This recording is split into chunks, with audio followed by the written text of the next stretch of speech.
कर्णावती महानगर join RSS web वक्तव्यમાં उपस्थित सन्मान्य अधिकारीओ, सज्जनों, माताओं, भाईओ, बहनों અને પ્રિય મિત્રો, આજકાલ હમણાં જે પ્રમાણે કહ્યું એ પ્રમાણે મહાભારત સિરિયલ ચાલી રહી છે અને એનો ઘણો બધો પ્રભાવ ઓછા વધતા પ્રમાણે આપણા સૌના ઉપર હોય એ સ્વાભાવિક છે. એક આપણા જ પૂર્વજોએ કરેલા પરાક્રમો, એની ગાથા અને એમાંથી સિદ્ધાંતોનું પ્રતિપાદન એ આપણને વાલું લાગે એ અત્યંત સ્વાભાવિક છે. વર્તમાનમાં પણ એક મહાભારત ચાલી રહ્યું છે અને આપણે બધા કદાચ એમાં પ્રત્યક્ષ અથવા પરોક્ષ કોઈક ને કોઈક રીતે સંબંધ રાખીએ છીએ. એક એ મહાભારત હતું કે જેમાં કદાચ ભારત વર્ષની બહાર માનવ જાતિ હશે કે નહીં હશે, કદાચ નહીં જ હશે, નહીં તો એનો ઉલ્લેખ ચોક્કસ કર્યો હોત વેદવ્યાસજીએ. તો વિશ્વના લગભગ બધા જ માનવો આ મહાયુદ્ધની અંદર પ્રત્યક્ષ અથવા પરોક્ષ રસ દાખવતા હતા. આજનું પણ મહાભારત એવું છે કે જેમાં પ્રત્યેક વ્યક્તિ જોડાયેલો છે. એ વખતનું મહાભારત પણ ધર્મ અધર્મના વચ્ચેનું હતું. વર્તમાન મહાભારત પણ ધર્મ અને અધર્મની વચ્ચેનું છે. તો ફેર શું છે બંનેમાં? બંનેમાં ફેર એક માત્ર છે કે એ વખત મહાભારત યુદ્ધ એક કુરુક્ષેત્ર મેદાન પૂરતું સીમિત હતું. અત્યારના મહાભારતના યુદ્ધનો વ્યાપ એ સર્વદૂર વિસ્તર્યો છે. વિશ્વના પ્રત્યેક ખૂણાની અંદર આ યુદ્ધના પડઘારા એ આપણને સંભળાઈ રહ્યા છે. અને એના કરતા એક વિશેષ વાત એ જે ધ્યાનમાં આવે છે કે પ્રત્યેક વ્યક્તિના મનની અંદર પણ આ એક ધર્મ અધર્મને લઈને એક પીડા છે, કદાચ પીડા કરતી કન્ફ્યુઝન છે. તો એ એક કુરુક્ષેત્રનું યુદ્ધ હતું અને આ એક કન્ફ્યુઝન ક્ષેત્રનું યુદ્ધ છે. વિશ્વવ્યાપી પણ છે અને સાથે સાથે પ્રત્યેક વ્યક્તિના મનની અંદર પણ એક આ મહાભારત ચાલી રહ્યું છે. તો વ્યક્તિની અંદર જે મહાભારત ચાલી રહ્યું છે, વિશ્વની અંદર મહાભારત ચાલી રહ્યું છે, પરિણામો આપણી સામે છે. Global terrorism, global warming, global recession અને કદાચ આજના નવા સંદર્ભમાં વાત કરવી હશે તો ગ્લોબલ કોરોના, આ એના પરિણામો છે. એક મોટી મહાભારતની ફ્રેમના ભાગરૂપે આ બધું ઉપર નીચે થયા કરે છે, નવા નવા સ્વરૂપે આવે છે. વિવિધ એના પાસાઓ, એના આયામો એ આપણને સમયે સમયે વ્યક્ત થતા જોવા મળે છે. તો આ સ્થિતિમાંથી બહાર આવવા માટેની જે એક જિજ્ઞાસા છે, એક ઈચ્છા છે, એક આપણા બધાની યેશના છે કે આમાંથી બહાર કેવી રીતે આવી શકાય. આપણા પ્રત્યેકના વ્યક્તિની અંદર પણ આ ધર્મ અધર્મની એક સંઘર્ષ, લડાઈ એ ચાલી રહી છે. ખબર છે કે ધર્મ શું છે, તો એ અજાણે અધર્મ, અજાણે ધર્મ, આ પ્રકારની એક પ્રકૃતિ પ્રવૃત્તિ આપણા બધાની અંદર પણ છે જ, થોડા ઘણા મોટા ઓછા અંશે. તો એ મહાભારતની અંદર જે ભગવાન શ્રી કૃષ્ણજીએ અર્જુનને સંબોધીને જે યોગ અને ભગવદ ગીતા આ શીખવી છે, આજે પણ એ નવા પરિપ્રેક્ષ્યમાં જોઈશું તો એમ લાગશે કે આજે પણ એટલું જ એ ઉપયોગી છે. ભગવાન કૃષ્ણ એ 3 પ્રકારના યોગની વાત કરી છે. એક છે જ્ઞાન યોગ, એક છે કર્મયોગ અને એક છે ભક્તિ યોગ. જ્ઞાન સમજાવવો હોય, કર્મયોગને સમજાવવો હોય, ભક્તિ યોગને સમજાવવો હોય તો આ કોરોનાનું ઉદાહરણ આપણે લઈશું તો આપણા ધ્યાનમાં આવશે કે કોરોનાનો મહાત કરવા માટે જે લોકો રસી શોધવાના પ્રયત્નમાં છે એ જ્ઞાનની ઉપાસના કરી રહ્યા છે અને મોડી વહેલી પણ એ રસી પ્રાપ્ત થશે તો એક ભક્તિ, એક જ્ઞાન માર્ગ છે કોરોનાની સામે લડાઈ, જંગ છેડવાનો. આપણા કેટલાય એવા સ્વાસ્થ્ય કર્મીઓ, ડોક્ટર્સ, નર્સ, એવા કેટલાય સફાઈ કર્મીઓ, ભાઈઓ બહેનો, એવા કેટલાય સુરક્ષા કર્મીઓ, પોલીસના મિત્રો, સમાજના અનેક લોકો અનેક સંસ્થાઓના માધ્યમથી કામમાં લાગેલા છે. એ પણ એક કર્મીઓ છે. આપણે પણ સંઘના લોકો કીટ વિતરણ, ફૂડ પેકેટનું વિતરણ, સેનેટાઈઝરનું વિતરણ, માસ્કનું વિતરણ, અવેરનેસના પ્રોગ્રામ્સ આ બધામાં લાગેલા છે. એટલે સંઘકર્મીઓ પણ છે આમાં. તો આ બધા જે કર્મીઓ લાગેલા છે એ કર્મયોગ છે. અને જે બાકી લોકો આમાં નથી એમના માટે એક છે કે આ કોરોનાને મહાત કરવા માટે પ્રત્યેક વ્યક્તિની જીવનશૈલીમાં કઈ બદલ કરી શકાય કે એટલે હેન્ડશેકના બદલે નમસ્કાર કરીને એનું અભિવાદન ઝીલી શકાય કે આવા નાના બિંદુઓ જેમાં આપણું યોગશાસ્ત્ર આવી જાય, જેમાં આપણું આહાર વિજ્ઞાન આવી જાય, જેની અંદર પ્રાણાયામ આસનોની વાત આવી જાય, જેની અંદર આપણો આયુર્વેદ આવી જાય, હોમિયોપેથી આ પ્રકારના બધા ઘણા બધા જેને કહેવાય કે આપણી જીવનશૈલી સાથે સંબંધિત આ બધા આયામો એ આપણને આજે યાદ આવી રહ્યા છે. અને એ કદાચ છે એક ભક્તિ યોગનો પ્રકાર છે, એક જીવનશૈલી બદલવાની. અને આમ પણ જોઈએ ને તો આ જીવનશૈલી એટલે કે જેને આપણે વે ઓફ લાઈફ કહીએ, જેને આપણે ક્યારેક ધર્મ પણ કહીએ છીએ, તો આ જે ધર્મ છે જે આ ભક્તિ યોગમાં અભિવ્યક્ત થાય છે. અને ધર્મને સતત અભ્યાસમાં મૂકો એનું નામ છે ભક્તિ યોગ. ભક્તિ યોગની જે વ્યાખ્યા છેલ્લે મહાભારતના આ ભગવદ્ ગીતાના આપણા આ વારસાની અંદર જયારે જોઈએ છે ત્યારે એમ લાગે છે કે ધર્મનું સતત અભ્યાસનું કામ એટલે ભક્તિ યોગ. અને ભારત માટે આ ભક્તિ શબ્દ કઈ નવો નથી. ગુલામીના કાળખંડની અંદર એક ભક્તિ આંદોલન ચાલ્યું અને ભક્તિ આંદોલને આ દેશને એની પોતાની આધ્યાત્મિક ભૂમિકા જાગતી રાખી અને એના કારણે આપણને આઝાદી પ્રાપ્ત થઈ. એ છે ભક્તિ આંદોલનનો મહિમા. આપણા બધા જે લોકોની અંદર આ ભક્તિ યોગને લઈને એક આસ્થા છે, કારણ કે આપણું સાહિત્ય પણ એ પ્રકારનું લખાયેલું છે. સૂર્યની પૃથ્વીથી કેટલી દૂરી છે એ પણ કહેવું હશે તો ભક્તિના સ્વરૂપમાં જ કહેવામાં આવશે. છે પ્યોર વિજ્ઞાનનો વિષય. એના કિરણોની ગતિ કેટલી છે તો એનું પણ વર્ણન કરવાનું જે કામ છે, એની રચના છે, તો એની સાહિત્યિક કે ભક્તિ રચના જોવા મળશે. એટલે ભગવાન સૂર્યનારાયણના કિરણોની ગતિ કેટલી છે તો એક સરસ મજાનો શ્લોક આપણા વારસાની અંદર જોવા મળે. યોજના નામ સહસ્ત્રે દેશતે દેચ યોજને એકેન નિમિષાર્ધેણ ક્રમમાણે નમસ્તુતે. તો ભગવાન સૂર્યનારાયણની આરાધના થાય છે, એની ભક્તિ થાય છે. ભક્તિ થતે ભક્ત શું કે છે કે હે 2202 યોજન એક અડધા નિમિષની અંદર જેના કિરણો યાત્રા પૂરી કરે છે એવા ભગવાન સૂર્યનારાયણ તમને વંદન કરું છું. તો સૂર્યના કિરણોની ગતિ એ પણ અગર બતાવવી છે તો વંદનના ભાવથી બતાવવામાં આપણા દેશની એક ભૂમિકા રહેલી છે ને આ ભક્તિ યોગ છે. તો મને લાગે છે કે જયારે ભક્તિ યોગ એવું બોલીએ છીએ આપણે ત્યારે ગીતાનો ભક્તિ યોગ એની સાથે સાથે એના સ્વરૂપો વાત કરીએ તો ભાગવત પુરાણ જે છે, શ્રીમદ ભાગવત પુરાણ, એની અંદર પણ ભક્તિના કેટલાય આવા પ્રકારના આપણી જોડે સ્પષ્ટતાઓના શ્લોકો છે. એવા કેટલાય પ્રકરણો છે જેમાં અંદર ભક્તિનો મહિમા છે. અને એને આપણે ક્યારેક કહીએ છીએ નવધા ભક્તિ. જયારે પ્રહલાદનું નામ સાંભળીએ, શબરીનું નામ સાંભળીએ ત્યારે એમના જીવનની અંદર ભગવાને આ નવધા ભક્તિ પ્રગટ કરેલી છે. શ્રવણમ કીર્તનમ વિષ્ણુ સ્મરણમ પાદ સેવનમ અર્ચનમ વંદનમ દાસ્યમ. 9 પ્રકારની ભક્તિ નું વર્ણન આપણા શ્રીમદ ભાગવત પુરાણની અંદર પણ જોવા મળે. તો આ શ્રવણમ કીર્તનમ સ્મરણમ પાદ સેવનમ અર્ચનમ વંદનમ દાસ્યમ સખ્યમ આત્મનિવેદનમ કોનું? તો વિષ્ણુ. અને વિષ્ણુ જયારે કહીએ છીએ ત્યારે કોણ? તો વિષ્ણુ એનું સ્વરૂપ છે વિરાટ સ્વરૂપ છે. હમણાં આપણે જેમ આપણા આજના વિષયના પરિચયમાં મિલનભાઈએ જે વાત કરી કે 11મો અધ્યાય પછી આ 12મો ભક્તિ યોગનો અધ્યાય આવે છે. 11મો અધ્યાય વિશ્વ દર્શન યોગ છે. તો વિશ્વ દર્શન એટલે શું છે? તો ભગવાન વિષ્ણુનું સાચું સ્વરૂપ છે. તો ભગવાન વિષ્ણુ કોણ છે? ભગવાન વિષ્ણુ એટલે પૂરેપૂરું બ્રહ્માંડ, સંપૂર્ણ બ્રહ્માંડ જેની વ્યાપ્તિ છે. એક એક નિર્જીવ કણ હશે કે સજીવ ચેતન જડ ચેતન જે કઈ કહીએ છીએ બધું જ જેની અંદર વ્યાપ્ત છે એનું નામ છે વિષ્ણુ. અને એનું નામ છે કદાચ વિરાટ. આપણે જનતા જનાર્દન આવો પણ શબ્દ પ્રયોગ કરીએ છીએ. તો વાસ્તવમાં આ વિષ્ણુનું જે ભક્તિ યોગની અંદર અથવા તો ભાગવતની અંદર જે વર્ણન છે ભક્તિ કરવાનો જે પ્રકાર છે એમાં વિષ્ણુની ભક્તિના બધા પ્રકારો છે. અને વિષ્ણુ કહીએ છીએ ત્યારે આ અખિલ બ્રહ્માંડની વાત છે.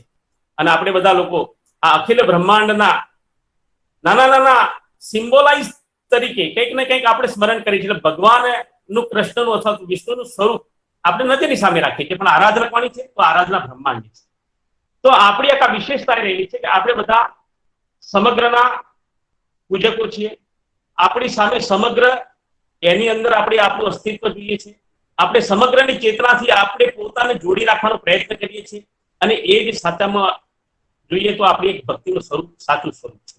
એટલે સમગ્રમાં પોતાની જાતને જોવું, સર્વ સમાવેશકતાને જોવી, ઇન્ટિગ્રેટેડ ફોર્મ ની અંદર વિશ્વને જોવું, સંપૂર્ણ બ્રહ્માંડમાં એકત્વની અનુભૂતિ કરવી, આ વાસ્તવમાં જે પ્રજ્ઞા છે, આ જે વિચાર છે, એ પણ એક ભગવાનનું સ્વરૂપ જ છે. અને વિચારની આરાધના કરવી. એટલા માટે આપણા વેદોની અંદર સરસ મજાનું વાક્ય છે, ધિયો વિશ્વ વિરાજતે. આ વિશ્વ ઉપર કોણનું શાસન ચાલે છે? તો ભગવાન સ્વરૂપે વિચારોનું શાસન ચાલે છે. તો આ વિચારોને વંદન કરવા વાળા આપણે લોકો છીએ. અને આ વૈશ્વિક વિચાર, એને કદાચ હિન્દુ વિચાર કહીએ, અને વૈશ્વિક વિચાર, હિન્દુ વિચાર આપણે જયારે કહીએ છીએ ત્યારે બે શબ્દોથી આપણે ઘણીવાર ડિફાઇન કરતા હોઈએ છીએ. વૈશ્વિક વિચાર એટલે શું?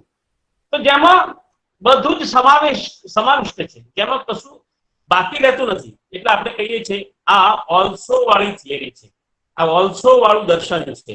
ઓલ્સો એટલે આ પણ અને એક બાકીના લોકો એવું કહે છે કે આ ઓનલી છે, બસ અમારો ભગવાન સાચો, અમે કહીએ સાચું. તો આ ઓલ્સો વાળી જે ભૂમિકા, એ વિચારની જે ભૂમિકા છે, સત્ય વિચાર છે. અને સત્ય વિચાર એ પણ ભગવાનનું સ્વરૂપ છે. અને આ સત્ય વિચારની જે પ્રયોગશાળા છે ભારત, એ ભારતના વિચારો, ગાંધીજી એમની ભાષામાં એવું કહેતા હતા કે સત્ય કી અનવરત શોધ કા નામ है हिंदुत्व. તો સત્યની શોધ એક કોણ કરે છે? તો આ વિચારના વાહકો કરે છે, આ વિચારના પૂજકો કરે છે, આ વિચારના ઉદ્ઘાતાઓ કરે છે. આ વિચાર જે જગ્યાએથી ઉદ્ભવે છે ત્યાંથી સત્યનું આ ઝરણું વહેતું રહે છે. આ સત્ય સતત પરિવર્તનશીલ છે. નવા સ્વરૂપે સત્યને જોવાની આપણા ઋષિ મુનિઓની જે કલ્પના છે એ આજે પણ એટલી જ અભિપ્રેત છે. તો આ સંદર્ભમાં આ કે વિચાર જે છે એ પણ ઈશ્વરનું મૂર્ત સ્વરૂપ છે. અને આ વિચારને જ્યારે કહીએ છીએ ત્યારે એને સિમ્બોલાઇઝ કરવો હશે તો એને આપણે કહીએ છીએ આ ભારતનો વિચાર છે, ભારતની પ્રયોગશાળા છે, અને ભારત માતા એનું સિમ્બોલાઇઝ કરેલું એક ફોર્મ છે. એટલે આપણે ભારત ભક્તિ જ્યારે કહીએ છીએ ત્યારે કોની ભક્તિ કરીએ છીએ? આ વિચારની ભક્તિ કરીએ છીએ. આ વિચાર કયો છે? આ વૈશ્વિક વિચાર છે. આ વૈશ્વિક વિચાર એ કોણ છે? તો વિષ્ણુ છે. આ વિષ્ણુ એટલે કોણ છે? તો વિરાટ છે. વિરાટ એટલે કોણ છે? તો બ્રહ્માંડ છે. તો આ પ્રકારની એક શ્રૃંખલાથી એક વિચાર પોતાનો એક પક્ષ રાખવો અને વૈચારિક આંદોલન પૂરતું મર્યાદિત ના રહે, પણ એના મૂર્ત વ્યવહાર, એને પ્રચંડ પુરુષાર્થ તરીકે એને મૂર્ત સ્વરૂપ આપવું. તો આ પ્રકારનો જે ભાવ ધારણ કરવો છે એ સાચા અર્થમાં ભારત ભક્તિ છે. એટલે જેમ આપણું આઝાદીને જયારે યાદ કરવી હશે તો આપણે બિલકુલ ત્રિરંગો જોઈએ એટલે આપણને બિલકુલ આપણી આઝાદી યાદ આવી જાય. તો આ ભારતનો વિચાર, ભારતની ભક્તિ, ભારતની આ વૈશ્વિક ભૂમિકા, એને અગર આપણે મૂર્ત સ્વરૂપે જોવું હોય તો સિમ્બોલાઇઝ સ્વરૂપે આપણે એને ભારત માતા તરીકે જોઈએ છીએ. તો ભારત ભક્તિ એ જે વિષ્ણુ ભક્તિ છે, અને વિષ્ણુ ભક્તિ એના માટેનો જ આ ભક્તિ યોગ છે. તો મને લાગે છે આજે ભારત ભક્તિ કરવી છે જેને, એ આજે કોરોનાના યોદ્ધાઓ રૂપે લોકો કરતા હશે. જન જેની અંદર આ ઓલ્સોની ભૂમિકા છે, જેના કારણે આ દેશને સંઘર્ષ ગમે તેટલો આવે તો પણ આ દેશ ઝેલી શકે છે. જનની અંદર આ એક વૈશ્વિક ચેતના પડેલી છે, જેને આપણે ઓલ્સો વાળી ચેતના કહીએ છીએ. એવા બધા જે લોકો આ ભારત ભક્તિના સાચા અર્થમાં ઉપાસકો છે, એનાથી એક કદમ આગળ આવીને સંઘનો સમય આપે છે, કાર્યકર્તા બને છે. અને આવા અનેક લોકોની શ્રૃંખલાથી આ ભારત ભક્તિના આધાર ઉપર આ દેશ એ વિશ્વની સામે આજે એક મજબૂત વિકલ્પ, વિચારના વિકલ્પ તરીકે ઉભો છે. માત્ર વિકલ્પ તરીકે નથી, પણ સત્ય વિકલ્પ તરીકે આપણે જ્યારે એને મૂલવીએ છીએ ત્યારે આપણા સૌના માટે એક પાથે રૂપે આ ભગવદ્ ગીતાના ભક્તિ યોગના જે શ્લોક છે, 20 શ્લોક છે. આગળના જેમ મિલનભાઈ અમને કહ્યું કે અર્જુન પૂછે છે યેશામ કે યોગ્ય વિત્તમઃ, કયો યોગ એ સૌથી સરળ અને શ્રેષ્ઠ છે? ત્યારે ભગવાન થોડી ભૂમિકા આગળના શ્લોકોમાં 12 શ્લોકોની અંદર ભૂમિકા, 11 શ્લોકોની અંદર ભૂમિકા બાંધે છે. પહેલો શ્લોક એ અર્જુનનો છે, બીજા 11 શ્લોક એ ભગવાન બાકી બધા યોગોના વર્ણન કરે છે. અને નિચોડ રૂપે એક 7 શ્લોક બીજા એવા કહે છે કે જેની અંદર આ ઉત્તમ ભક્તના લક્ષણો છે. તો આ 7 જે શ્લોક છે વાસ્તવમાં ભક્તિ યોગની સપ્તપદી છે. અને આ સપ્તપદીથી એના ગુણોના અર્ચનથી, એના ગુણોના આરાધનથી, એના ગુણોના જીવનની અંદર અનુસરણથી એક અભય પ્રાપ્ત થાય છે. અને આ પ્રાપ્ત થતા અભયથી આપણે આપણા પોતાના મનની અંદર રહેલો અધર્મ દૂર થાય કરી શકીએ છીએ, અને સાથે સાથે દુનિયાની અંદર જે કંઈ અધર્મ દેખાય છે એની સામે એક સંઘર્ષ કરવાની ભૂમિકા, એક ટકી રહેવાની ભૂમિકા, એક સત્ય ઉપર ચાલવાની નિષ્ઠા એ પ્રગટ થાય છે. તો મને લાગે છે એક ભક્તિયોગના સંદર્ભમાં આટલી ભૂમિકા મેં આપની સામે રજૂ કરી છે. હવે વાસ્તવમાં 7 શ્લોક જેનો હું સપ્તપદી કહીને હમણાં જેનું વર્ણન કર્યું છે, એ 7 શ્લોકની અંદર વાસ્તવમાં શું છે એ કદાચ આપણે જોઈશું તો જ સાચા અર્થમાં એક ભક્તના લક્ષણો, એક કેવા પ્રકારે ભગવાને એક ભક્ત માટેની કલ્પના આ ભગવદ્ ગીતાના માધ્યમથી આપણી સૌની સામે રાખવાની અંદર પ્રયત્ન કર્યો છે, એ આપણે એક પછી એક શ્લોક આપણે જોતા જઈશું. એમાંના જે ગુણો છે એ બધા જ ગુણોનું વર્ણન, એ વાસ્તવમાં એક ગુણનું વર્ણન કરવા માટે એક બૌદ્ધિક એવા પ્રકારના ગુણો છે, એટલે એટલો બધો સમય નથી. એક નાનકડો પરિચય આપવાનો માત્ર હું પ્રયત્ન કરીશ, અને બાકી એના ડિટેલ્સમાં જવાની વાત એ આપ સૌના ઉપર છોડીશ. એટલે મારી હમણાં જે વાત હશે એ મારી પ્રાથમિક વાત હશે, જે તે શ્લોકનો એક નાનકડો પરિચય કરતા કરતા આગળ આપણે વધીશું. તો પહેલો સપ્તપદીનો આ પહેલો શ્લોક છે, અદ્વૈષ્ટા સર્વભૂતાનામ મૈત્ર કરુણ એવ ચ નિર્મમો નિરહંકાર સમ દુઃખ સુખ ક્ષમી. તો આની અંદર જે પહેલો શબ્દ છે અદ્વેષ્ટા, એટલે કે કોઈની દ્વેષ ઈર્ષા કરવી નહીં. કોની? ભક્તે. તો આપણે જોઈએ છીએ કે આ દ્વેષ ઈર્ષા કોના કારણે આવતી હોય છે? તો દેખાદેખીથી આવતી હોય છે. પાડોશમાં બંગલો નું ફર્નિચર સરસ છે, ગાડી સરસ છે, આપણે સુખી છીએ એની આપણને નથી પડી, પણ બાજુમાં શું ચાલી રહ્યું છે એના કમ્પેરિઝનમાં આપણી જિંદગી જતી રહે છે, અને એક દેખાદેખીના કારણે એક ઈર્ષાનું વાતાવરણ ઉત્પન્ન થાય છે. એટલા માટે આપણે સંઘની અંદર જ્યારે ઓમ સહના ભવતુનો શ્લોક બોલીએ છીએ ત્યારે એનું અંતિમ જે ચરણ છે એના આપણે કહીએ છીએ મા વિદ્વેષાવહે, એટલે હે ઈશ્વર અમારી વચ્ચે કોઈ પ્રકારનો વિદ્વેષ એટલે કે ઈર્ષા ના રહે, એ પ્રકારની વાત કરીએ છીએ. તો આ સપ્તપદીનો શરૂઆત આ દ્વેષની અંદરથી બહાર આવવું એના સંદર્ભમાં છે. અને આગળ આપણે જોઈએ છીએ તો નિર્મમો એવો એક શબ્દ આવે છે. આ નિર્મમો એટલે શું? તો મારું નહીં. આ જે છે નિર્મમ એટલે એમાં હું છું નહીં, એમાં એ મારું કશું છે નહીં. એટલે આજકાલ લોકો જે બોલતા હોય છે ને કે આમાં મારું શું, મને કઈ મળશે. તો આ જે ભાવ છે એ મમનો ભાવ છે. એ મમના ભાવમાંથી બહાર આવીને જે ભાવ કેળવવાની વાત કરી છે એ નિર્મમ ભાવની વાત કરેલી છે. એક બીજો પણ શબ્દ પ્રયોગ આપણે જોવા મળતો છે, આમાં મારે શું એમ, આ તો બધું ચાલ્યા કરે, દેશમાં તો આવું બધું ચાલે, હવે આપણા બધા આમદમાં પડીશું તો આપણો સંસાર કેમ ચાલશે, મારે શું? તો આ નિર્મમો નથી, કારણ કે માણસ સ્વાર્થના કારણે સ્વાર્થ નથી કોઈનું નહીં અથવા તો મારું નહીં. આ સ્વાર્થ પરક જે ભૂમિકા છે એ જે ભૂમિકા છે એ મમની ભૂમિકા છે. એ પણ આ નિર્મમની દ્રષ્ટિ જોઈએ તો મારે શું એવું કહીને આપણે છટકી શકીએ નહીં. તો આ નિર્મમની વ્યાખ્યા અગર જોઈશું તો બહુ વ્યાપક વ્યાખ્યા એની કરી છે ભગવાને.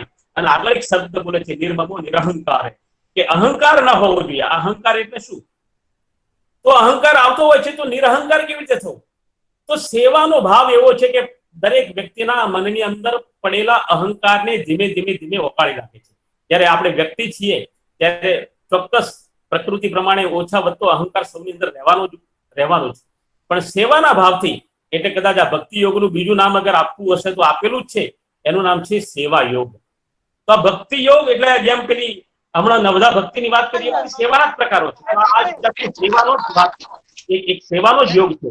લોકોની સેવા કેવી રીતે કરવી, નિરહંકારી કેવી રીતે થવું. એટલે ભગવાનનો આ સંદેશ છે કે સતત સેવારત રહેવાથી માણસ નિરહંકારી બની જાય છે. અને છેલ્લે જયારે વાત કરી છે આ શ્લોકના છેલ્લો શબ્દ છે ક્ષમી, એટલે ક્ષમાવાન, સૌને ક્ષમા કરનાર. ક્ષમા કોણ કરે? દુર્બળ કોઈને ક્ષમા કરશે કે? તો દુર્બળની ક્ષમા એ ક્ષમા નથી, એ દુર્બળતા છે. તો ક્ષમા કોણ કરી શકે? તો ક્ષમા વીરસ્ય ભૂષણમ, વીર જે હશે એ જ ક્ષમા કરી શકે. એટલે આપણે બધા ઘણીવાર સંઘની ઓળખમાં એવું કહેતા હોય છે આપણે કોણ છીએ? આપણે શક્તિના ઉપાસકો છીએ. તો શક્તિનું અર્ચન તો કરવું જ પડશે, દ્રઢપણે કરવું પડશે, અને તો જ સાચા અર્થમાં આપણે ક્ષમા કરી શકીશું. તો ભગવાનનો આ જે સપ્તપદીનો પહેલો શ્લોક છે એના એકાદ બે ગુણો મેં લીધા છે. બાકી મિત્રતા બધાની સાથે રાખવી, કરુણતા સર્વેમાં રાખવી, આ બધી જે નાની નાની વાતો, ક્ષમતા રાખવી દુઃખ સુખની અંદર, આ બધુંની અંદર વર્ણન છે. આગળનો શ્લોક છે સંતુષ્ટમ સતતમ યોગી યતાત્મા દૃઢ નિશ્ચય મયર્પિત મનોર બુદ્ધિ મદ ભક્ત સમે પ્રિય. મને કેવો ભક્ત પ્રિય છે?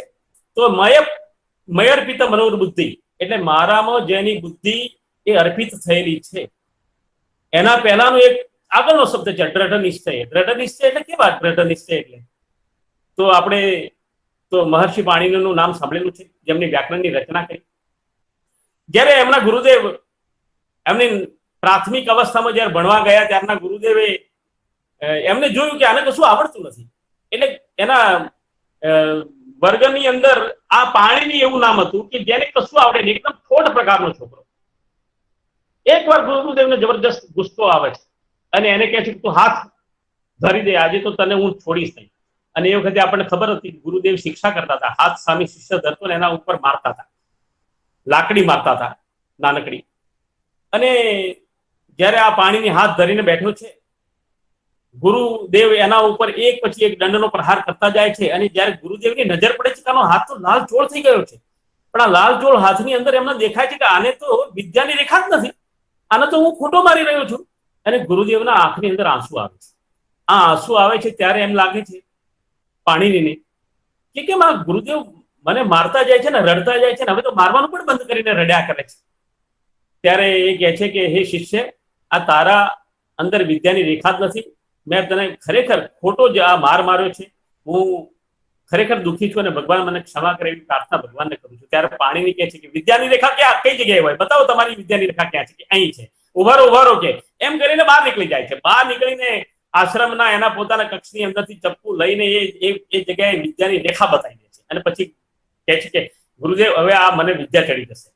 તો આ પ્રકારનો દ્રઢ નિશ્ચય, આ દ્રઢ નિશ્ચય કર્યા પછી આપણને એવા પાણીની મળ્યા કે જેનું વ્યાકરણ આજે દુનિયા ભણી રહી છે. સંસ્કૃત જેના વ્યાકરણના આધારે આપણે વિશ્વની અંદર ક્રમાંક 1 સંસ્કૃતનું સ્થાન જોઈએ છીએ, એના વ્યાકરણાચાર્ય છે પાણીની. તો આ પ્રકારનો દ્રઢ નિશ્ચય જોઈએ. મયર પિતા મનોર બુદ્ધિ, આપણે એક સરસ શબ્દ આ શ્લોકની અંદર ભગવાને આવડી લીધેલો છે ત્યારે વર્ણન કરી રહ્યા છે. ત્યારે તો બુદ્ધિ કેવી હોવી જોઈએ?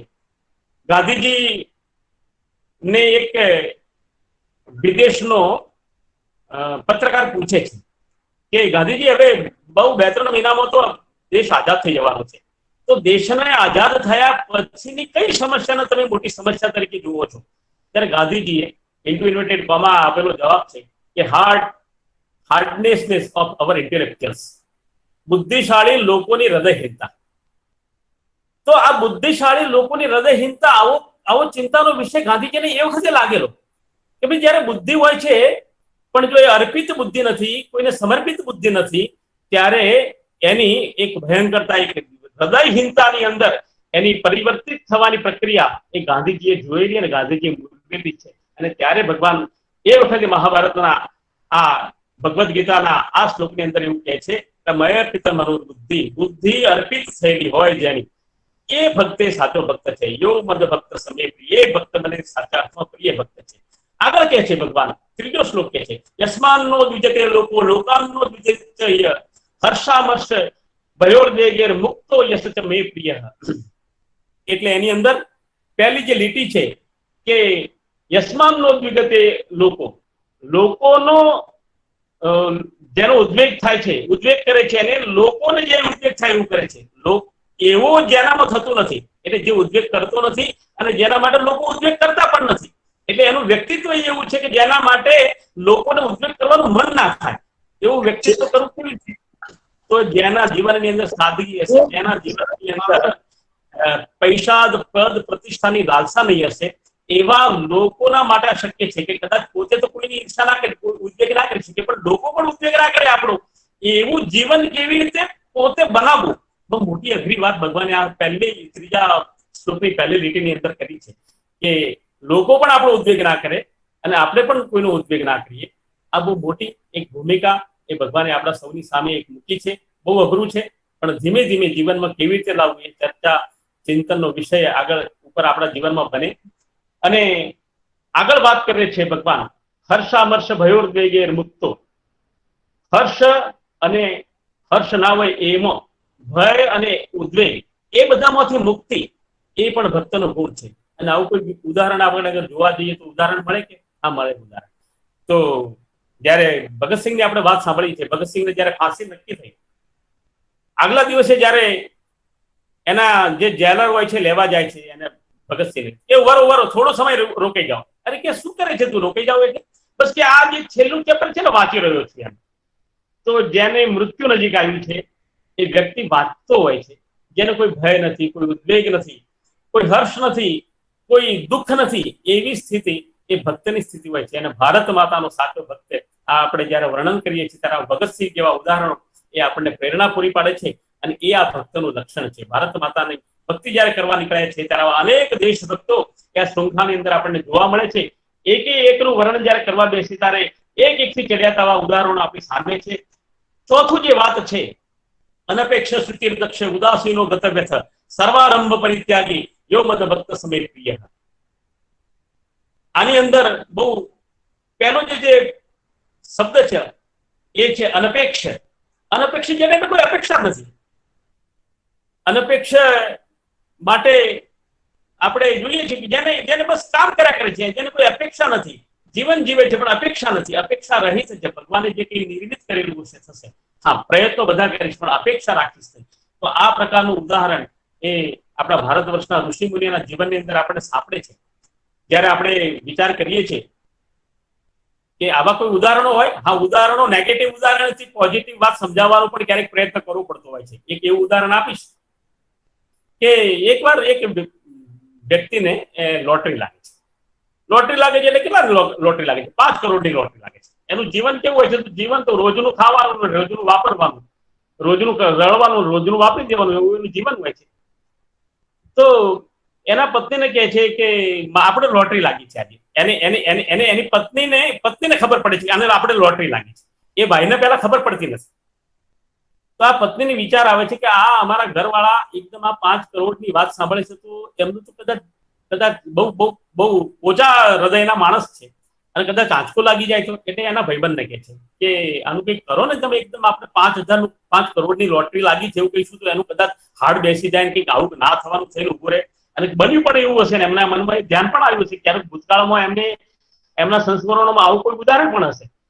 તો એમને એમના ભાઈબંધને ખાનગીમાં કહ્યું કે ભાઈ આવું છે, આનું કંઈક ઉપચાર કરાવડાવો.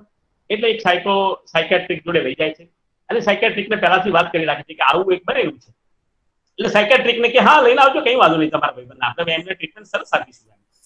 તો સાયકેટ્રિક ની જોડે જાય છે અને સાયકેટ્રિક કહે છે કે ભાઈ ધીમે ધીમે એમને એક ટ્રીટમેન્ટ આપવાની શરૂઆત કરી કે જેને લોટરી લાગી છે એને કહે છે કે ધારો કે તને 5,000 રૂપિયા મળી જાય તો તને શું લાગે? અરે કે 5,000 ની ક્યાં વાત કરો છો ડોક્ટર સાહેબ, અત્યારે તો ખાવાના ફાંફા છે, રોજનું લાવવાનું, રોજનું વાપરવાનું ને ખાવાનું, રોજનું રળવાનું. હવે આમાં તો ક્યાં 5,000 હતું તો ભગવાનની જબરજસ્ત કૃપા કહેવાય. એમ કે કદાચ ભગવાન એના કરતા વધારે સારી કૃપા કરે 50,000 રૂપિયા આપે એમ કે. અરે કે તો શું વાત કરો છો? આ હું મારી રેકડીનો ધંધો બાજુમાં મૂકીને એક નાનકડી દુકાન ખરીદી લઉં ખૂણામાં શહેરના. અને કે કદાચ તને 5 લાખ રૂપિયા મળે તો? અરે કે તો એકદમ કઈ શોરૂમની શોધ કરવા માટે નીકળી પડું એમ કે.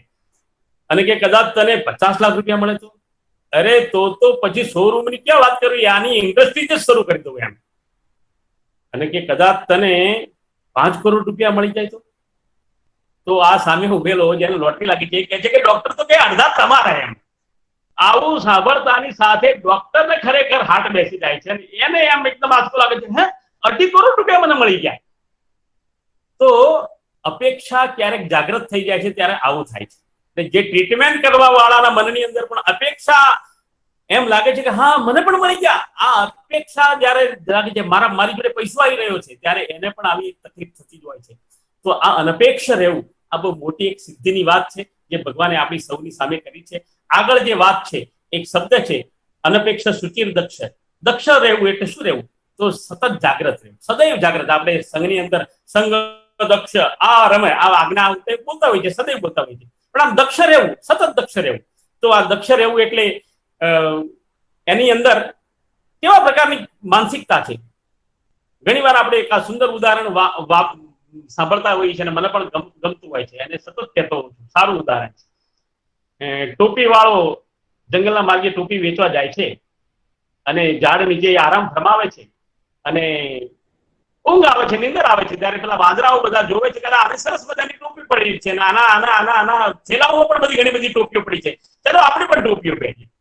તો બધા લોકો ટોપી પહેરીને મસ્તીથી ઝાડ ઉપર ચડીને હુપાહુપ કરે છે થોડો સમય ચાલે છે ને આ ટોપી વાળાની તો નીંદર ખુલે છે અને ત્યારે જુએ છે ઝાડ ઉપર ઘણા બધા વાંદરા છે અને ટોપી પહેરીને બેઠા છે અને આ બાજુ પોતાના થેલા ખાલી ખમ છે. એને વિચાર લાગે છે કે આ વાંદરાઓને કોને કહ્યું છે ટોપી પહેરાય, એટલે એને મનમાં વિચાર કર્યો આ મેં ટોપી પહેરી છે ને એમાંથી ખબર પડી હશે કે આ ટોપી પહેરવાની ચીજ છે. એટલે એને પણ શું કર્યું અને સામે ફેંકી દીધું. આ વાંદરાઓએ ટોપીઓ ઘા કરીને ફેંકી દીધું તો બધી નીચે પડી. તો આ માણસે વીણી લીધી બધી ફેરિયાએ, વીણી ના એ તો પોતાના રસ્તે આગળ ચાલ્યો.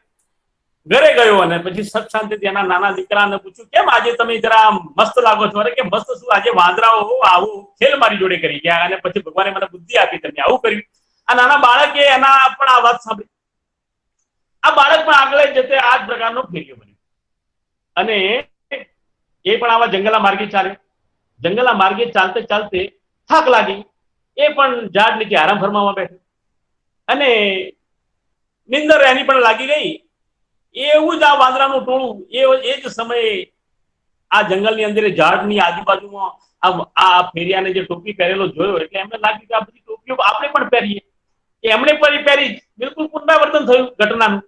ટોપીઓ પહેરીને ઉપર જતા રહ્યા બધા અને ત્યારે આને નિંદર ખુલે છે ને એક યાદ નાનકડી એના બાળકનો એનો સમય યાદ આવે છે અને એના સંસ્મરણો જાગૃત થાય છે અને એને કહે છે કે બાપુજીએ પણ આ ટોપી ફેંકી દીધી હતી અને હું પણ ટોપી ફેંકી દઉં એટલે આ બધા ટોપીઓ આપણને પાછી મળી જશે અને આપણે લઈને ચાલીશું.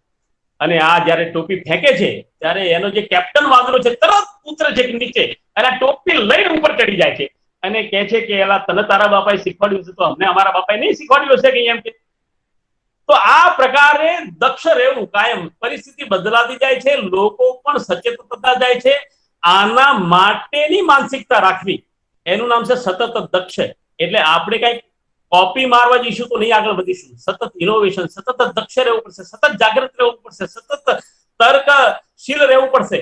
આ પ્રકારની ભક્તની પાસેથી અપેક્ષા એ ભગવાન કૃષ્ણએ રાખેલી છે અને સાથે સાથે આવા પ્રકારે પરિત્યાગી રહેવાની વાત કરેલી છે. પરિત્યાગી એટલે પરિભાષા, પરિવર્તન, પર્યાવરણ આપણે શબ્દો બોલતા હોય છે. એ પ્રકારે સર્વારંભ પરિત્યાગી, કોઈનો આરંભ નહીં કરો, એનો પરિત્યાગ કરો. તો આવું જરા અઘરું લાગે આપણને. કેમ? કોઈનો પ્રારંભ નહીં કરો એટલે શાખા શરૂ નહીં કરવાની, એમ ભગવાન કૃષ્ણ આવું આપણને શીખવાડે? ના, એવું નહીં. આરંભ કરવાનો પણ પરિત્યાગ કરવાનો, ત્યાગ કરવાની વાત નથી કરી. પરિત્યાગ અને ત્યાગની અંદર આ અંતર છે. તો જે ત્યાગ છે પણ નથી એનો જે સેન્સ નીકળે છે એ પરિત્યાગની છે. એટલે હું કરું છું આ આરંભ, એવું ના થાય તો જે આરંભ થાય છે એ સાચો આરંભ છે. પણ મેં આરંભ કર્યો છે એવી અગર માનસિકતા રહી છે તો ભગવાન એમ કહે છે સર્વારંભ પરિત્યાગી. આ પરિત્યાગની કલ્પના આ ભગવાને કરી છે કે પોતે કરી રહ્યા છે એ ભાવથી કોઈ કામનો પ્રારંભ ના કરવો. સુંદર મજાની વાત આ પ્રકારે ભગવાન આ શ્લોકની અંદર કહેતા કહેતા આગળ વધે છે અને આગળ કહે છે યો ન રક્ષતિ ન દ્વેષ્ટિ ન સોચતે ન કાક્ષતિ શુભાશુભ પરિત્યાગી ભક્તિમાં યશ મે પ્રિય. તો ભગવાન અગેન આ જે પરિત્યાગની વાત કરે છે એ શુભાશુભ પરિત્યાગની વાત કરે છે. એની આગળ એક શબ્દ છે સતત, ન સોચતી ન કાક્ષતી. જેને કોઈ શોક નથી, આકાંક્ષા નથી. હવે આવો માણસ મળવો તો એ માણસને ભગવાન કહે છે આ સાચો ભક્ત છે. તો આવો માણસ હોય કે જેને કોઈ શોક નથી ને આકાંક્ષા નથી. તો આવા વ્યક્તિત્વનું નિર્માણ કરવું એ આપણે પણ કહેતા હોય છે કે સંઘ શું કરે છે? તો સંઘ આકાંક્ષા મુક્ત સ્વયંસેવકનું નિર્માણ કરે છે. ગમે તેવી પરિસ્થિતિમાં પણ શોક ન રહે, આનંદથી કામ કરે એવા પ્રકારનું વ્યક્તિત્વનું નિર્માણ કરે છે. ઘણી વાર આપણે નાની નાની વાતો સાથે આ બધું જોડતા હોઈએ છીએ. એક જંગલની અંદર ગધેડા હોય છે, એવા ગધેડાઓને એક માલિકનો ગધેડો ક્યારેક મળે છે અને કે છે કેમ તું આટલો બધો દુબળો છું એમ. એટલે કે આ મારો માલિક છે ને એ એના ઘરવાળાને ઘણી વાર ઝઘડે છે ને ત્યારે એવું બોલે છે કે તું તો એવા જ લાગણી છે આ ગધેડાને ક્યારેક પરણાવી દઈશ. તો કે મારો માલિક મને ક્યારેક આ પરણાવવાનો છે, એટલા માટે છે ને હું તમારી જોડે ના આવી શકું, નહીં તો તમારી જોડે રહું ને હું પણ તાજુ માનું છું. તો આવી આકાંક્ષા જેને કઈ સ્થાન નથી, જેને કઈ લેવા દેવા નથી, એવી આકાંક્ષાઓની વચ્ચે જીવતા રહેવું આ પ્રકારનું કામ બાકી સમાજમાં ચાલે છે. એનાથી ઉપર ઉઠીને ભક્તની જે સ્થિતિ છે આ પ્રકારની આકાંક્ષા મુક્ત અને શોક મુક્ત એ કેવી રીતે થાય એ આપણા સૌના માટે ચિંતનનો વિષય એ ભગવાને છોડ્યો છે. અને આગળ ભગવાન 6ઠ્ઠા શ્લોકની અંદર કહે છે, સમશત્રુ ચ મિત્રે ચ તથા માનાપમાન શીતોષ્ણ સુખ દુઃખેષુ સમસંગ વિવર્જિત. તો આ બધા દ્વંદ્વો છે, શત્રુતા, મિત્રતા, માન, અપમાન, શીત, ઉષ્ણ, સુખ, દુઃખ, આ દ્વંદ્વોથી જે રહિત છે. અને સમસંગ વિવર્જિત, સંગ વિવર્જિત એટલે જેને આ પ્રકારની આસક્તિ છોડી દીધી છે એવી જે સ્થિતિ છે એને ભગવાન કહે છે સંગ વિવર્જિત, જેની આસક્તિથી મુક્ત થઈ ગયો છે. અને આસક્તિથી જ્યારે માણસ મુક્ત થઈ જાય છે ત્યારે એની આસક્તિ માત્ર ને માત્રમાં લાગેલી હોય છે, એનું નામ છે ભગવાન. અને આવી જ્યારે એકલક્ષી આસક્તિ થઈ જાય છે ત્યારે આપણે કહીએ છીએ એ નરમાંથી નારાયણ બનવાની પ્રક્રિયા પૂર્ણ થાય છે. તો આ સ્થિતિ એ ઉત્તમ ભક્તની ભગવાન વર્ણન કરે છે કે જ્યારે ભગવાન આ સ્થિતિ એ ભક્ત પહોંચે છે ત્યારે ભગવાન અને ભક્ત વચ્ચે અંતર રહેતું નથી. તો આપણે બાકી દુનિયાના બધા સંપ્રદાયોની અંદર ભગવાન જુદો છે ને ભક્ત જુદો છે. આપણા ત્યાં એક આ કલ્પના છે કે ભગવાનની આરાધના કરતા કરતા કરતા ભક્ત એ ભગવાન બની જાય છે. શિવો ભૂત્વા શિવમ યજે, શિવની આરાધના કરતા કરતા શિવ બની જવું એ આપણી એક આ વિચારની એક પ્રક્રિયા અને વિશ્વાસની પ્રક્રિયા આપણા વેદોની અંદર આપણને પ્રાપ્ત થયેલી છે. અને આ જે સંદર્ભની આગળ ભગવાન વાત કરે છે, તુલ્ય નિંદા સ્તુતિર્મોની સંતુષ્ટો એને કેનચિત અનિકેત સ્થિરમતી ભક્તિમાન મે પ્રિયો નરા. આ સપ્તપદીનો છેલ્લો શ્લોક છે. અને આ છેલ્લો શ્લોક એ થોડું ડિટેલની અંદર વાત કરવાની ઈચ્છા થાય છે, કારણ કે આ છેલ્લો શ્લોક છે અને અગત્યનો પણ શ્લોક છે. એની અંદર એક સરસ મજાનો શ્લોક છે અનિકેત, એટલે ગરબાર વગરનો. તો ગરબાર વગરના હોવું એટલે કોના? તો અનિકેત એવો શબ્દ પ્રયોગ અર્જુન માટે પણ ભગવાન અનેક વાર સંબોધન, કારણ કે ભગવાને અર્જુનને ક્યારે ઘરમાં જોયેલો જ નથી. નાનો હતો ત્યારે બાણ વિદ્યા માટે બહાર જતો હતો, ફરતો હતો, બહાર બધું શીખતો હતો. અને જયારે એને ઇન્દ્રપ્રસ્થ વસાયું એ પછી પણ ભગવાને કહ્યું તું બધા આયુધો બસ શોધવાની કર. અને આ પ્રકારે જયારે બધા વનમાં વિચરણ કરી રહ્યા હોય છે ત્યારે પણ ભગવાન એને કહે છે તું આ બધા જોડે ના રહે, તું હજી કંઈક બધું શસ્ત્ર અસ્ત્ર બધું તું લેતો આય. તો જેને પોતાના ઘરને ઘર ગણ્યું નથી, જે બહાર ને બહાર ફરતો રહ્યો છે, એવો અનિકેત છે. એટલે આપણો પ્રવાસી કાર્યકર્તા જેને કહીએ કદાચ. તો આ પ્રકારની અપેક્ષા ભક્તની પાસે રાખે છે કે જેને ઘરનો મોહ ના હોય, અનિકેત, જેનું કોઈ ઘર જ નથી એવી જેના મનની અંદર કલ્પના હોય. અને આગળ જે વાત કરે છે ભગવાન, એ વાત કરી છે સ્થિરમતી. આ સ્થિરમતી અને એના આગળની એક વાત તુલ નિંદા સ્તુતિર્મૌની, એટલે જેના માટે નિંદા અને સ્તુતિ એ સરખું જ છે, તુલ્ય છે. તુલ્ય નિંદા સ્તુતિ અને જે મૌન છે, આવું કોઈ મળે કે? હા, તો આવું મળે આપણને, આવું ઉદાહરણ મળે. આ બધા જે ઉદાહરણો છે, ક્યારેક ભગતસિંહના ઉદાહરણો આપણે જોઈએ છીએ, ક્યારેક એના આગળના ઉદાહરણ, ક્યારેક ગાંધીજીની વાત કરીએ છીએ, પણ વર્તમાનનું કોઈ ઉદાહરણ આવું જોવા મળે કે? હા, તો છે. આજે એક સરસ મજાનો દિવસ છે, વૈશાખ સુદ બીજ. વૈશાખ સુદ બીજ એક એવો દિવસ છે કે જે દિવસે બહુ મોટી ઘટના દેશે જોયેલી છે. આજથી 22 વર્ષ પહેલા બુદ્ધ પૂર્ણિમા 11 મે હતી અને વૈશાખ સુદ બીજે 13 મે હતી. આ 11 મે અને 13 મે આ દુનિયાની અંદર ભારતે એક એવું પરાક્રમ કરેલું છે કે જે આજે આપણે એનાથી આનંદ અનુભવીએ છીએ. અને એ પરાક્રમ એટલે પોખરણમાં થયેલું અણુ પરીક્ષણ. આ અણુ પરીક્ષણ કોને કરેલું? એક ટીમ હતી, એની સામે સમય હતો, એક મહિનાની અંદર કામ કરવું. એ મહિનાની અંદર શું કરવાનું એમને કામ? તો 60 માળની ઇમારતની કલ્પના કરો. એવા વેલ તૈયાર કરવાના, કુવા તૈયાર કરવાના, એની અંદર લિફ્ટ મૂકવાની, એની અંદર સેન્સર્સ મૂકવાના, અને આ કામ બધું મહિનાની અંદર કરવાનું. કેવી રીતે કરવાનું? તો આકાશની અંદર જીઓસ્ટેટિક, જીઓસિન્ક્રોનાઇઝ એવા બંને પ્રકારના ઉપગ્રહ ફરી રહેલા છે. અમેરિકાએ છોડેલા છે, રશિયાના છોડેલા છે.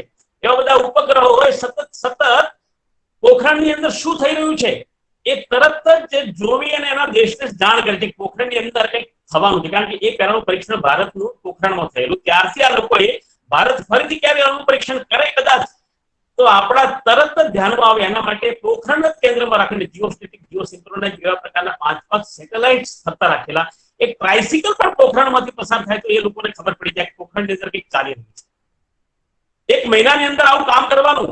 એપીજે અબ્દુલ કલામ, કાકોડકર અને ચિદમ્બરમ આવા 3 વૈજ્ઞાનિકોની બનેલી ટીમ એમના નેતૃત્વની અંદર જયારે નિર્ણય લે છે કે આપણે આવનારા 1 મહિનાની અંદર આ પરીક્ષણ કરવું પડશે. આ મહિનાની કેમ અવધિ નક્કી કરી હશે? તો 5-15 મે પછીના પવનો પોખરણમાંથી એવા ઉત્પન્ન થાય છે કે જે ઉત્તર ભારત સુધી વિસ્તરે છે અને કદાચ ના કરે નારાયણને એક પણ પરીક્ષણ કદાચ ફેલ થાય તો એની અણુરજ એવી ફેલાઈ જાય કે હિરોશીમા નાગાસાકીમાં આજે પણ આનુવંશિક જે અણુ રજના કારણે જે રેડિયો એક્ટિવ જેને કહીએ જેના કારણે આજે પણ અપંગ બાળકો જન્મે છે એવી એક દહેશત આખા ઉત્તર ભારત માટે પણ ગણી શકાય, માની શકાય એવું પણ ઉત્તર ભારતનું સ્વરૂપ બની શકે. તો 15 મે પહેલા કરી દેવું પડે. એક મહિનાની અંદર નક્કી કર્યું બુદ્ધ પૂર્ણિમાનો દિવસ એ તો આપણો પરીક્ષાનો દિવસ હશે. અને કેવી કેવી વિટંબણાઓમાંથી આખું આ મિશન પસાર થયું આપણને ખબર છે. છેલ્લે છેલ્લે જે દેશોમાંથી યુરેનિયમ મળવાનો હતો યુરેનિયમના આપનારા દેશોએ હાથ અદ્ધર કરી દીધા. એવી ફરજ પડી કે ભાઈ યુરેનિયમ વગર શું કરવું, તો હાથ જોડીને હવે કઈ બધું બંધ કરી દેવું, નહીં કરી દેવું. એ વખતે આપણો પ્રજ્ઞા પ્રવાહ એ વહેતો રહ્યો અને થોરિયામાંનો વિકલ્પ હોઈ શકે કે થોરિયામાંનો વિકલ્પ બનાવીને આપણે પરીક્ષા કરી. કેટલી ડિગ્રી હશે તાપમાનની? એક દિવસ એવો હતો કે 52 ડિગ્રી તાપમાન હતું. તો 52 ડિગ્રી તાપમાનમાં એવા લોકોએ કામ કર્યું કે જેમને પોતાની લેબોરેટરી એસી વાળી લેબોરેટરી ક્યારે છોડી નથી. એક એવું મહાન ઉમદા કામ આ લોકોએ કર્યું. અને 11 મે ને 13 મે એવા પરીક્ષણ કર્યા જેનો ઇતિહાસ આપણને ખબર છે. 11 મે જયારે પહેલું પરીક્ષણ કર્યું અને વડાપ્રધાને એવી ઘોષણા કરી કે ભારત હવે અણુસંપન્ન રાષ્ટ્ર બની છે, ત્યારે દુનિયાના દેશોના જે જમાદાર કહેવાય એવા રાષ્ટ્રપતિ અમેરિકાના એ જયારે જર્મનીમાં હતા ત્યારે પોતાના દેશમાં હતા પણ એમને પોતાની દેશની ધરતી ઉપર નથી તો પણ એમણે ભારત ઉપર પ્રતિબંધો જાહેર કર્યા. બીજા દિવસે 2 પ્રકારની હેડલાઇન બની હતી. ભારત ભક્તિમાં જે લોકો વિશ્વાસ ધરાવતા હતા એવા લોકોએ કહ્યું ભારત એક નવી તાકાત અણુસંપન્ન રાષ્ટ્ર, હવે ભારત એ વિશ્વમાં ક્રમાંક 1. બીજા જે ભારતની ભક્તિનો જેને રંગ લાગ્યો નથી એવા ભારતની ભક્તિ શું છે એવી ખબર નથી એવા લોકોએ ડરની અંદર એવું એક ટાઇટલ પોતાના છાપામાં બાંધ્યું કે હવે ભારત એ વિશ્વના બાકી બધા લોકોથી અલગ થલગ થઈ ગયું. તો આવા 2 પ્રકારના ટાઇટલ માર્યા. અને જ્યારે આપણા વડાપ્રધાન શ્રી બીજી ઘોષણા કરી કે આ અણુ પરીક્ષણ 11 મહિના અમે જે કર્યા છે સફળ રહ્યા છે, એવા જ પરીક્ષણ અમે 13મી કરવા જઈ રહ્યા છીએ. અને ત્યારે તો આપણી ગણતરી કેવા ફેનેટિક લોકો છે, આ પ્રકારની ગણતરી આપણી થવા લાગી. 52 ડિગ્રીની અંદર આટલા ભયના ઓથાર નીચે યુરેનિયમનો વિકલ્પ તાત્કાલિક શરૂ કરવો. આ જીઓસ્ટેટિક જીઓસાયન્ક્રેટાઇઝ કેમેરા ઉપગ્રહો ફરતા હોય એને આંખમાં ધૂળ ઝોંકીને 60 મીટરના એટલે 60 માળની જે ઇમારત હોય છે એટલે 200 મીટર એવા પ્રકારે ઊંડા કુવાનું સારકામ ચાલે તો પણ આ જીઓસ્ટેટિક જીઓસિન્ક્રોનાઇઝ ને ખબર ના પડે કે ઉપગ્રહને એવા પ્રકારની ટેકનિક એ આજે પણ શું કરી છે ભગવાન જાણે ખબર નથી. ફિલ્મમાં આ બધું વર્ણન થયેલું છે પણ એમાં પણ આનું રહસ્ય ઉદ્ઘાટન થયેલું નથી. તો થયું આ પ્રજ્ઞા આ જાગી અને ત્યારે અમેરિકા એ સફાળું જાગ્યું અને એની કમિટી પણ રચી કે આવું ભારતે શું કર્યું કે જે આપણને ખબર ના પડી. આપણા ઉપગ્રહો પણ એને રીડ ના કરી શક્યા અને એના કરતા એ આગળ બોલે છે કે we could not turn even one Indian towards us. આપણે એક પણ ભારતને બીએઆરસી ના એક માણસ આપણે ખરીદી નહીં શક્યા. આ ભારત છે. અને હા, આ સાચા ભારતનો પરિચય દુનિયાના લોકોને થયો. અને આ જે છે આજે પણ એ જે વૈજ્ઞાનિકો છે એ વૈજ્ઞાનિકોની ખાસ મારે વાત કરવી છે કે તુલ્ય નિંદા સ્તુતિર મૌની, એટલે બિલકુલ આજે પણ એટલા મૌન છે, એ વખતે પણ એટલા મૌન હતા. એક શબ્દ બોલ્યા નથી કે કેવી રીતે થયું છે. એટલે એમને પોતાની વાહવાહી થવી જોઈએ એવું પણ ક્યારે એમને કામ કર્યું નથી. એ કોણ છે એના કદાચ ડેટા પણ આજે આપણને ખબર નથી. એ બિલકુલ મૌનો રહી અને એકદમ સ્તુતિ પણ નહીં અને પોતાની નિંદા પણ નહીં અને બંનેમાં સરખું એક માનસ રાખવું. આ ભારતની પ્રજ્ઞાનું એક બહુ મોટું પરાક્રમ વાળું એક ચિત્ર આપણી સામે આવે કે હવે પણ લોકો હોય આવડું મોટું એક ભારતનું જે ભાગ્ય ચક્ર બદલાયું એ ક્યારથી બદલાયું તો આપણે કહીએ 11 મે 1998 જ્યારે ભારતે વિશ્વની સામે નતમસ્તક થઈને એક પોતાની એક ભૂમિકા, એક વૈશ્વિક ભૂમિકાના દર્શન લોકોને કરાયા કે હા ભારત કોણ છે તો ભારત આ છે. આ વૈશ્વિક ભૂમિકાના ભારતના દર્શન પછી આપણને ખબર છે ભારતની જે રફતાર રહી છે એ રફતાર આજે એવી બની છે કે આજે કોરોનાની સામે આપણે જે મહાત કરી રહ્યા છીએ એ વિશ્વમાં એક અપ્રતિમ લડાઈ આપણે લડી રહ્યા છીએ. અને આજે કોરોનાની સામે આપણે પણ એ વિશ્વના દેશો કરતા ઘણા બધા આગળ છીએ. તો આ રીતે બધા જ ક્ષેત્રોની અંદર ધીરે ધીરે ધીરે ધીરે આ ભારત ભક્તિના આધાર ઉપર, આવા જ બધા ભારત ભક્તોના આધાર ઉપર એક વિશ્વની અંદર એક એવું વાતાવરણ જામી રહ્યું છે, એક ભક્તિમાન, એક વિકાસમાન, એક શક્તિમાન એવું એક સ્વરૂપ જ્યારે વ્યક્તિગત જોઈ રહ્યા છે, ત્યારે રાષ્ટ્રની પણ ભક્તિ જાગે છે કે રાષ્ટ્ર પણ વિકાસના માર્ગે અને મહાશક્તિમાનના માર્ગે આગળ વધી રહ્યું છે. અને ત્યારે આપણને એક લાગે છે કે ભારતની જે કંઈ આપણે સંઘની અંદર કહીએ છીએ પરમ વૈભવમ નેતુમ એતત્ સ્વરાષ્ટ્રમ, અમારું રાષ્ટ્ર એ પરમ વૈભવી બનો. તો રાષ્ટ્રને પરમ વૈભવી બનાવવું એટલે શું? તો વિચારોથી પરમ વૈભવ બનાવવું. અને વિચાર એટલે કયો વિચાર? કે આ સંપૂર્ણ વિશ્વ મારું છે, આ વસુધૈવ કુટુંબકમ, આ વિશ્વને એક કુટુંબ તરીકે જોવું, વિશ્વને એક બજાર તરીકે અગર જોઈશું, વિશ્વને એક રિસોર્સના દેશો છે અને એમાંથી આપણે કંઈક લેવાનું છે, એના કારણે global recession, global terrorism, global warming અને ગ્લોબલ કોરોના જેવી જ્યારે સમસ્યાઓ આવી રહી છે, ત્યારે આ વસુધૈવ કુટુંબકમનો માર્ગ એવો છે, જે ભારતનો માર્ગ છે અને આ વૈશ્વિક માર્ગ છે, એ માર્ગ ઉપર આજે ભારત ચાલી રહ્યું છે. ભારતને ચાલતા ચાલતા જોઈને હવે વિશ્વ પણ એ ચાલવા માટેનો પ્રયત્ન વાસ્તવમાં કરી રહ્યું છે. અને આવનારા દિવસોની અંદર આપણે રવિજીના આ જ સિરીઝની અંદર સાંભળ્યા છે કે આવનારા દિવસોમાં એક ભારતનું સ્થાન એવું બનવાનું છે કે વિશ્વમાં નંબર 1 બનશે. અને આપણું જે સ્વપ્ન છે કે વસુધૈવ કુટુંબકમનો આ જે સંદેશ છે વિશ્વના પ્રત્યેક વ્યક્તિમાં આપણા વ્યવહારના માધ્યમથી જાય. આપણે કોઈ સ્પર્ધા માંડી નથી, આપણે કોઈ વિજેતાની ભૂમિકામાં આવવું નથી. સંપૂર્ણ વિશ્વની અંદર આ સત્ય વિચાર પ્રસ્થાપિત થાય અને એ જ આપણે કહીએ છીએ કે ભારત માતા એ વિશ્વના સિંહાસન ઉપર બેઠી. આ જે સંદેશ એ આ ગીતાના ભક્તિ યોગની અંદર આ સમયના સંદર્ભમાં આપણે મૂલવીશું તો આપણા નજરની સામે આ ભવ્ય ભારત એ સાકાર થતું આપણે જોઈ શકીશું. અને વસુધૈવ કુટુંબકમનું આપણું જે સ્વપ્ન છે એને આપણે પણ ચરિતાર્થ થતું જોઈશું. એ જ આ ભક્તિ માર્ગ ઉપર આપણે સૌ રાષ્ટ્રભક્તો સતત અવિરત ચાલીએ. એકથી એક થતા નથી, જ્યારે સાથે ચાલી છે ત્યારે 11 થાય છે. એક ને એક 3 થતા નથી, પણ 111 થાય છે. બસ એ જ પ્રકારે આપણા બધા જ કાર્યકર્તાઓ, સ્વયંસેવકોના આપસી સંઘમય ભૂમિકાથી સંઘે શક્તિ તલો યુગે, અત્યારે આ જ શક્તિ એ ભારતને આગળ લાવવા માટેની શ્રેષ્ઠ શક્તિ છે. આવો એક સંદેશ લઈને આજની આ વેબ સિરીઝના આ વક્તવ્યને આપણે વિરામ ઉપર લઈ જઈએ છીએ. અસ્તુ ભારત માતા.